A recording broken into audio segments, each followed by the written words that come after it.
Hi, boys and girls. I hope you're having a great day today and enjoying Polar Express Day. Mr. Clayton and I are going to be sharing this story with you today, so hopefully you're able to listen in and enjoy this very, very special story. The Polar Express. The Polar Express is written and illustrated by Chris Van Allsburg.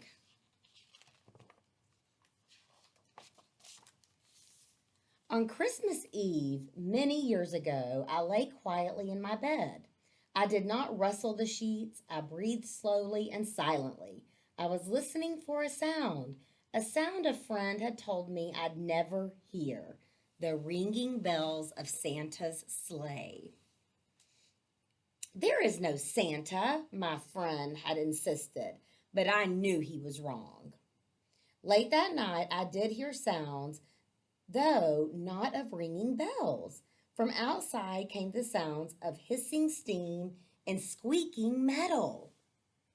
I looked through my window and saw a train standing perfectly still in front of my house.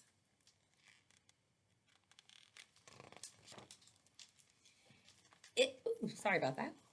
It was wrapped in an apron of steam. Snowflakes fell lightly around it. A conductor stood at the open door of one of the cars. He took a large pocket watch from his vest, then looked up at my window. I put on my slippers and robe and I tiptoed downstairs outside the door. All aboard, the conductor cried out. I ran up to him. Well, he said, are you coming? Where? I asked. Why, to the North Pole, of course, was his answer. This is the Polar Express. I took his outstretched hand and he pulled me aboard.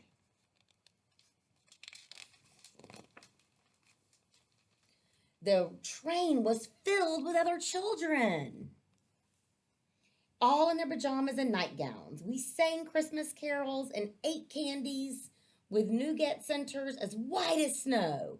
We drank hot cocoa as thick and rich as melted chocolate bars, and outside the lights of towns and villages flickered into the distance as the Polar Express raced northward.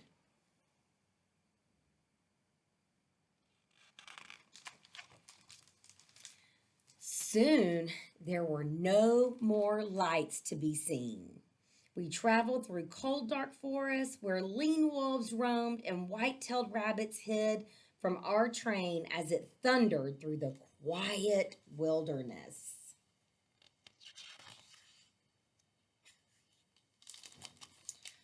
We climbed mountains so high it seemed as if we would scrape the moon.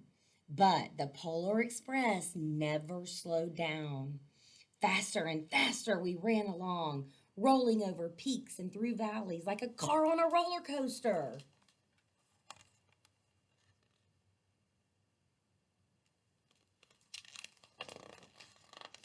The mountains turned into hills, the hills to snow covered plains. We crossed a barren desert of ice, the great polar ice cap. Lights appeared in the distance. They looked like the lights of a strange ocean liner sailing on a frozen sea. There, said the conductor, is the North Pole.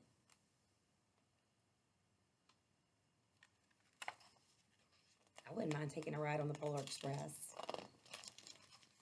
The North Pole. It was a huge city standing alone at the top of the world, filled with factories where every Christmas toy was made. At first, we saw no elves. They are gathering at the center of the city, the conductor told us. That is where Santa will give the first gift of Christmas. Who receives the first gift? We all asked. The conductor answered, he will choose one of you. Yes, ma'am. You in your office? Yes, ma'am, Look, shouted one of the I am. children. Somebody The please. elves outside, we saw hundreds of elves. As our train drew closer to the center of the North Pole, we'd slowed down to a crawl, so crowded, where the streets with Santa's helpers were. When the Polar Express could go no farther, we stopped and the conductor let us outside.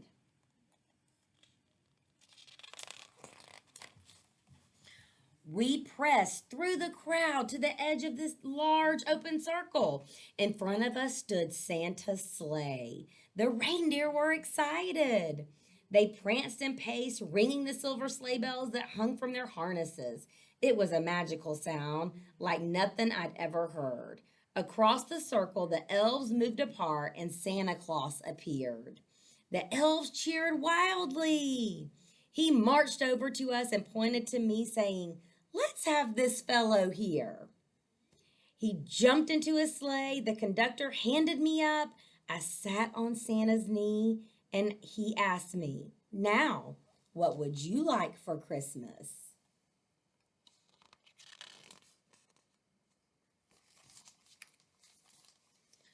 I knew that I could have any gift I could imagine. But the thing I wanted most for Christmas was not inside the giant bag. What I wanted more than anything was one silver bell from Santa's sleigh. When I asked Santa, he smiled. Then he gave me a hug and told an elf to cut a bell from a reindeer's harness. The elf tossed it up to Santa. He stood holding the bell high and above him and called out, "The first gift of Christmas."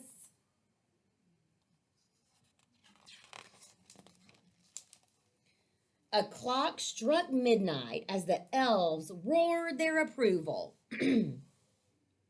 Santa handed the bell to me and I put it back in my bathrobe pocket. The conductor helped me down from the sleigh. Santa shouted out the reindeers' names and cracked his whip. His team charged forward and climbed into the air. Santa circled once above us, then he disappeared in the cold, dark, polar sky.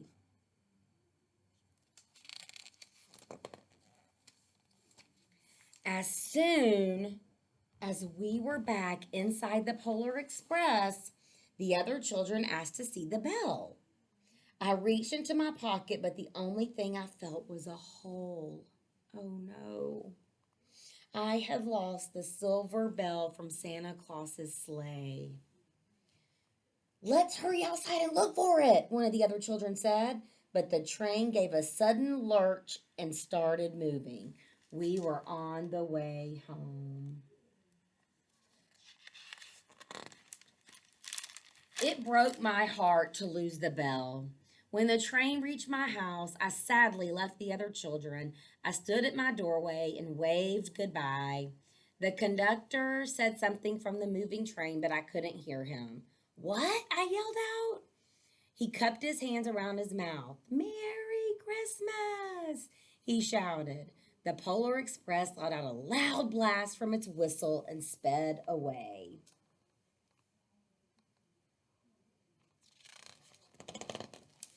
On Christmas morning, my little sister Sarah and I opened our presents. When it looked as if everything had been unwrapped, Sarah found one last small box behind the tree. It had my name on it. Inside was I bet you can guess, silver bell. There was a note. "Found this on the seat of my sleigh. Fix that hole in your pocket." Signed, Mr. C. We know who that is. I shook the bell. It made the most beautiful sound my sister had ever heard. Hear the bell sound? But my mother said, "Oh, that's too bad." "Yes," said my father, "it's broken." When I'd shaken the bell, my parents had not heard a sound. Now, his parents didn't hear a sound, but he heard the sound, like we just heard the sound. At one time, most of my friends could hear the bell. But as years passed, it fell silent for all of them. Even Sarah found one Christmas that she could no longer hear its sweet sound. Though I've grown old, the bell still rings for me as it does for all who truly believe. So if you believe, you can hear the sound of the bell, like the story Polar Express. I hope you enjoyed all this book, boys and girls, and I hope you like the story. And I know it's Polar Express Day today, so hopefully you're having a great time in your PJs and having fun, enjoying this awesome Polar Express Day. Have a wonderful day.